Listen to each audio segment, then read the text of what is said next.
pour peut-être mettre ça en rapport à l'interprétation qui est souvent donnée de manière, je dirais, inquiétante de ces accords qui sont signés notamment avec l'Union européenne ou avec les États-Unis. Souvent, ces accords ont mauvaise presse, puisqu'on entend régulièrement le fait qu'ils se traduisent par des déficits accrus vis-à-vis de ces partenaires. Vous parlez des ALE. Des ALE, des accords de libre-échange.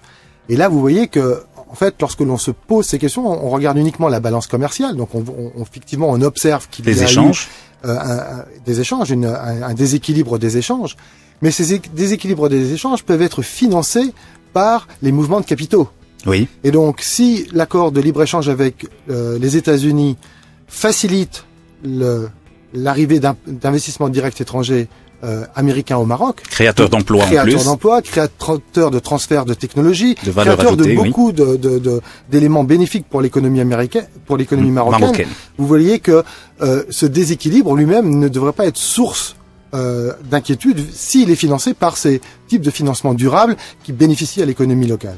Autre actualité importante, et on va terminer sur ça, ce commentaire de l'actualité de la semaine. Actualité importante pour le secteur privé, l'adoption en conseil de gouvernement d'un projet de décret pour le remboursement du crédit cumulé de la TVA aux entreprises. Le remboursement concerne le butoir cumulé de janvier 2004 à décembre 2014, 7 milliards de dirhams pour 87 entreprises à rembourser en 3 ans. Qu'est-ce que vous pensez de cette opération? Je pense qu'elle est bienvenue, elle est nécessaire. Elle permet à l'État d'une certaine manière de régler ses dettes, puisque cette accumulation de TVA correspond à un endettement vis-à-vis des agents économiques. Et cela évite d'introduire dans l'économie marocaine, dans le tissu de l'économie marocaine, des distorsions. Oui. Parce qu'évidemment, si l'État rechigne à payer ou à rembourser, par exemple en l'occurrence la TVA, eh bien, évidemment, vous introduisez des distorsions dans l'économie qui ont toutes sortes d'effets pervers, y compris au niveau des comportements des entreprises, y compris dans leurs relations avec l'État. Avec le fisc. Avec le fisc également. Oui. Donc, vous voyez, on ouvre la porte à beaucoup de phénomènes qui ne sont pas positifs. Et donc, si l'État décide de réduire ce montant de TVA dû, je comprends que dans un premier temps, ça s'élèverait à 7 milliards de dirhams. Sur un total de 14, selon l'argentier du royaume. Donc voilà, c'est-à-dire qu'il y a certainement de manière à progresser davantage, tout en restant évidemment en vérifiant que ces remboursements soient tout à fait légitimes. Et donc il y a pour le trésorier du royaume certainement cette obsession peut-être d'être sûr de ne rembourser que ce qui doit être remboursé, mais le rembourser le plus vite possible, profiter de la situation actuelle où le trésor marocain actuellement collecte plus de recettes qu'il n'a de dépenses. Donc on est dans une situation tout à fait privilégiée. Un solde positif. Avec un solde positif qui est lié évidemment au contexte international qui s'est retourné, de manière positive pour le Maroc. Donc tout cela, ce sont de très bonnes nouvelles économiques. Mettons à profit ces bonnes nouvelles économiques pour apurer ce type de dette, pour consolider davantage les finances publiques et pour faire en sorte que le pays gère sa macroéconomie de façon à déjà anticiper et à reconstruire je dirais les filets de sécurité en vue peut-être d'une situation plus difficile dans les années à venir. Et donc c'est là le vrai rôle conjoncturel du budget de l'État, faire en sorte que lorsque les choses se dégradent, comme par exemple dans les années 2011-2012, on puisse laisser filer quelque peu les déficits, mais reconstituons le plus rapidement possible les marges de manœuvre pour pouvoir les utiliser à l'avenir. Il y a une autre question qui impacte négativement les entreprises marocaines, c'est celle des arriérés de paiement. Mais ça, c'est un autre sujet. On passe maintenant au travail et aux relations entre la Banque mondiale et le Maroc. Il y a un cadre de partenariat stratégique qui a été signé et qui s'étale entre 2014 et 2017. Alors, sur quoi repose ce partenariat?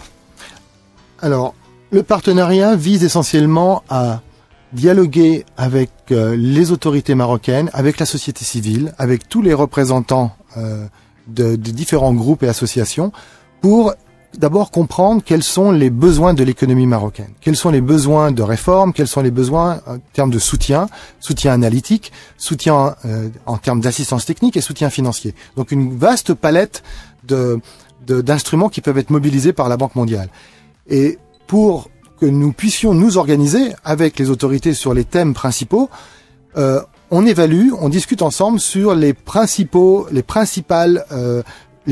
axes qui devront soutenir la politique de la Banque mondiale au Maroc au cours des 3 prochaines années. Donc ce cadre de partenariat stratégique couvre la période 2014-2017 et pour cette période, il offre des piliers stratégiques autour desquels vont s'organiser les différentes activités de la Banque mondiale au Maroc. Alors pour travailler ensemble, il faut s'entendre. Comment sont vos relations avec le gouvernement Benkihan?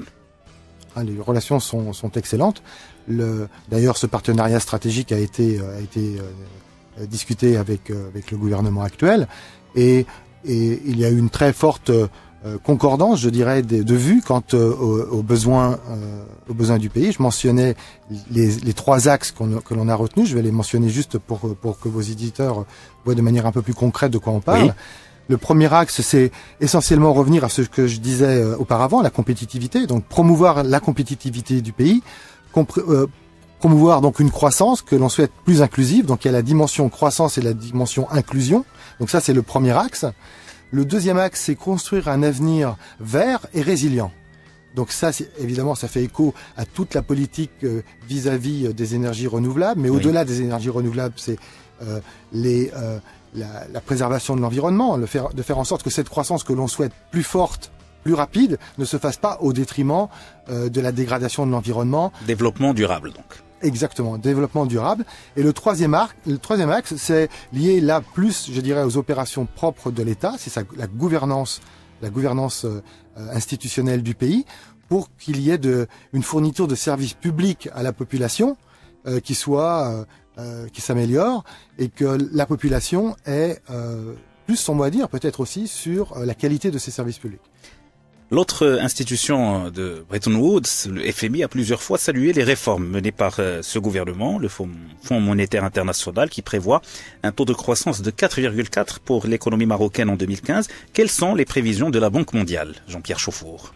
Alors, on est évidemment des institutions sœurs, hein, oui. De chaque côté de la 19e rue à Washington. Donc, on se parle énormément.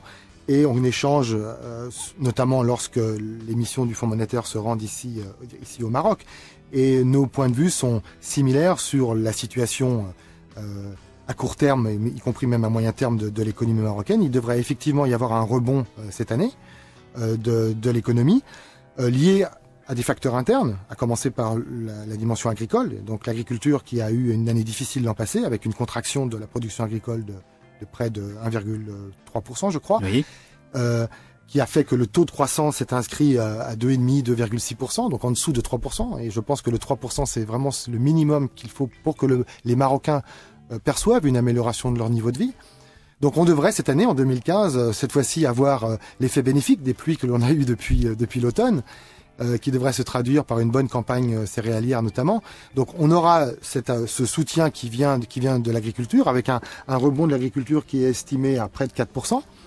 Et on aura probablement la poursuite du bon comportement de certaines activités industrielles. Et là, je pense notamment aux nouveaux métiers du Maroc et en particulier à l'automobile. Et donc, on devrait tout de même avoir un certain rebond de l'économie au-delà de 4%, effectivement, cette année, donc entre 4 et 4,5%. Cela dépend évidemment du contexte international. Si la croissance en Europe, comme il semble être le cas, se consolide, eh bien, le Maroc en bénéficiera évidemment. Si le prix du baril reste relativement bas et surtout bien en deçà de ce qui avait été inscrit dans la loi de finances, eh bien, ce sera tout bénéfice pour les finances publiques. Il y a un grand chantier pour l'économie marocaine, celui de la richesse immatérielle. Le CESE et la Banque centrale travaillent sur un rapport qu'ils vont soumettre au chef de l'État avant de le généraliser. Vous, à la Banque mondiale, Jean-Pierre Chauffour, vous mesurez déjà les facteurs immatériels. Quelle est la méthodologie adoptée par la Banque mondiale dans ce sens ? Alors, c'est une question complexe et je vais essayer d'y répondre de manière simple. Effectivement, la Banque mondiale s'est intéressée à la richesse des nations depuis déjà une dizaine d'années. La raison, c'est que le PIB, la mesure traditionnelle du développement économique, n'est qu'une mesure partielle de la véritable accumulation de richesse. Oui. Puisque dans le PIB, on prend en compte des aspects qui ne contribuent pas au bien-être.